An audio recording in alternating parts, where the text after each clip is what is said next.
In August of 1967, a U-2 spy plane was flying in the Soviet Union airspace over the Caspian Sea. Its mission was aerial reconnaissance. It managed to capture this image. The CIA was spooked by it, and rightly so. This thing was a monster, but the problem was that they didn't know what it was.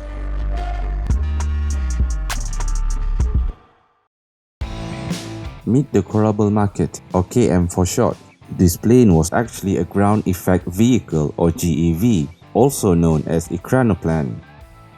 A GEV is a vehicle that is designed to achieve sustained flight close to a level surface, usually over the sea, by taking advantage of an aerodynamic phenomenon called the ground effect. The ground effect helps an aircraft in two ways. First, the level surface acts as a boundary which traps the air and increases air pressure underneath the wing. This so-called cushion effect creates a bigger pressure difference between the top and bottom of the wing, which means a bigger upward force is produced. Secondly, the level surface disrupts the formation of air vortices near the wingtips, which are the major cause of lift-induced drag. This will not only increase the lift but also the speed of the aircraft. In short, the closer a plane flies to a level surface, the more efficient its wings become. Nicknamed the Caspian Sea monster, this massive experimental plane was developed in the mid-1960s by the Central Hydrofoil Design Bureau. It was the brainchild of Rostislav Alexeyev, who became prominent for his pioneering work on GEVs. It had a modest wingspan of 38 meters, but at 92 meters in length, it was longer than the Antonov AN-225, making it the largest aircraft in the world throughout its entire existence. Its top speed was 650 km per hour, and it was designed to fly at an altitude of 5 to 10 meters to make use of the ground effect, making it undetectable to many radar systems as it flew below the minimum altitude of detection.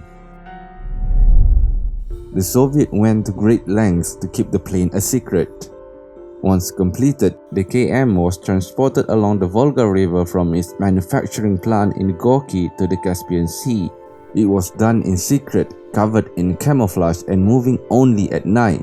When the Western world caught a glimpse of this ekranoplan, it was during the height of the Cold War. The CIA was puzzled because they couldn't identify the object. They initially thought it was some kind of an oil rig, but later called it an aircraft-like vehicle. They even set up a special task force and built an unmanned drone under Project Aquiline just to investigate what it really was. They finally determined that it was a large ekranoplan, but at the end it didn't really matter. The KM was operational for 15 years until it crashed due to pilot error in 1980, the same year that Alexeyev died. Luckily, no life was lost, but the damaged plane sank to the bottom of the Caspian Sea and was left there until today. The Soviets never made that model again, but did use it as a blueprint for other smaller but still huge GEVs, one of which was the lun-class ekranoplan. This one was used to carry guided missile launchers mounted on its fuselage. Only one model of the class ever made, and it was in service from 1987 until the late 1990s. After the fall of the Soviet Union, development of ground effect vehicles was all but over.